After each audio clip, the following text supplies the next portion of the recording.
Om Swastiastu. Assalamualaikum warahmatullahi wabarakatuh. Shalom, namo buddhaya, salam kebajikan dan salam sejahtera untuk kita semua. Di video ini saya akan menjelaskan sedikit tentang bahaya kebakaran, khususnya bahaya asap kebakaran. Tapi sebelum itu saya mohon izin untuk memperkenalkan diri. Nama Taruna Gusti Ngurah Kadesa Kapurnama. Saya merupakan taruna dari Politeknik Penerbangan Indonesia Curug, jurusan Keselamatan Penerbangan, program studi Diploma 3 Pertolongan Kecelakaan Penerbangan. Dan langsung saja kita simak video berikut ini. Kita mulai dengan pertanyaan, apa itu asap atau bagaimana bisa ada asap? Untuk menjawabnya, kita jabarkan dengan definisi yang dijelaskan berdasarkan NFPA atau National Fire Protection Association, yang mengatakan bahwa asap adalah partikel dan gas padat dan cair di udara berevolusi ketika suatu bahan mengalami pirolisis atau pembakaran bersama dengan jumlah udara yang tertahan atau dicampur ke dalam massa. Untuk penjelasannya, kita harus tahu terlebih dahulu bagaimana api bisa ada. Dalam pembentukannya, terdapat 3 hal yang diperlukan, yaitu oksigen, heat atau panas, dan fuel bahan bakar. Hal ini biasa disebut teori segitiga api.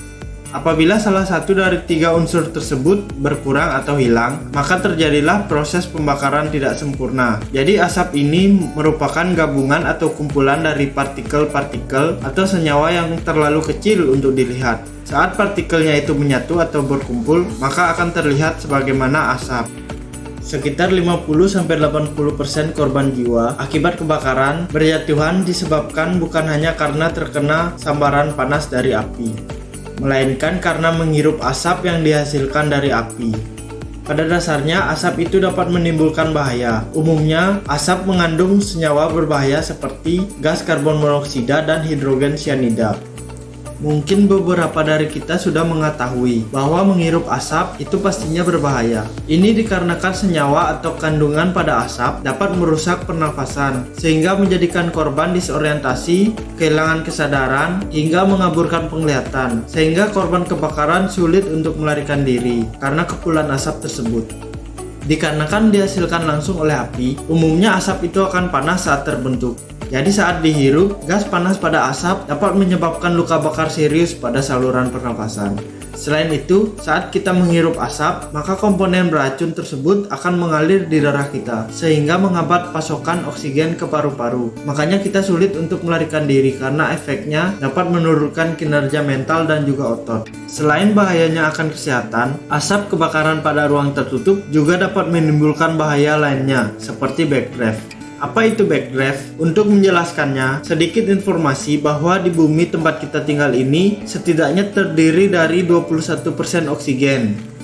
Jadi pembakaran bisa dihasilkan apabila ada salah satu unsur, yaitu oksigen ini. Lalu bagaimana apabila kebakaran terjadi di suatu ruangan tertutup? Dengan minimnya ventilasi, maka kadar oksigen yang tadinya 21% akan menurun. Apabila konsentrasi oksigen sangat rendah, nyala api dari pembakaran ini akan berhenti, meskipun masih terdapat bahan bakar yang belum terbakar. Dari pembakaran tidak sempurna tersebut, terciptalah asap yang mengumpul dalam ruangan tertutup, yang terdiri atas gas-gas dan komponen lainnya, yang berisi pasokan bahan bakar yang cukup panas untuk menyala tetapi kekurangan oksigen untuk mendukung pembakaran. Kemudian bagaimana apabila pintu atau jendela terbuka secara tiba-tiba? Hal ini dapat mengakibatkan asap pada ruangan tersebut dapat menyalakan api kembali, atau dalam situasi tertentu dapat meledak. Hal ini terjadi karena terdapat udara segar pada luar ruangan yang mengandung oksigen. Ini dikarenakan gas panas pada asap akan keluar melalui celah yang terbuka, dan udara segar yang mengandung oksigen akan tersedot, sehingga membantu proses pembakaran kembali. Fenomena inilah yang disebut backdraft. Bagaimana asap dapat menyebabkan bahaya backdraft atau menyulut api yang telah padam dapat dibuktikan dengan percobaan sederhana berikut ini. Yang kita butuhkan adalah lilin dan juga korek api. Caranya dengan menyalakan lilin selama beberapa saat, kemudian matikan api pada lilin.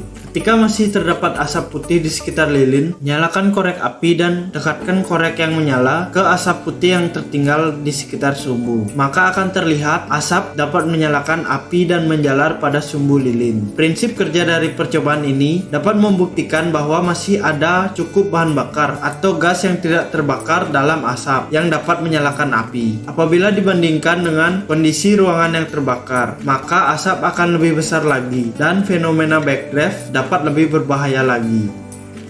Jadi agar dapat lebih berhati-hati sebelum memasuki ruangan yang terbakar, hal-hal berikut ini bisa menjadi indikator terjadinya backdraft.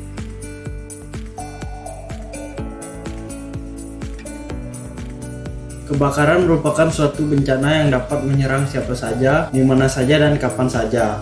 Memang kita tidak pernah mengharapkan bencana ini menimpa kita atau orang terdekat kita. Namun suatu saat bisa saja musibah ini terjadi di gedung tempat kita bekerja atau tempat kita tinggal. Lalu kita terjebak dalam suatu ruangan dengan dipenuhi kepulan asap. Tentunya hal ini akan membahayakan karena asap dapat melumpuhkan korbannya seketika.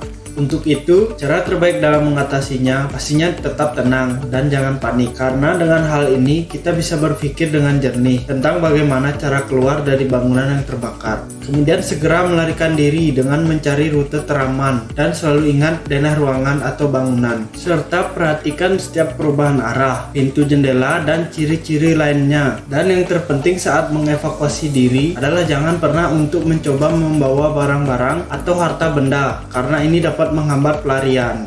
Untuk menghadapi asap, tugas pemadam kebakaran sendiri tentunya sudah diantisipasi dengan menggunakan alat pelindung diri yang dilengkapi dengan breathing apparatus atau alat bantu pernafasan.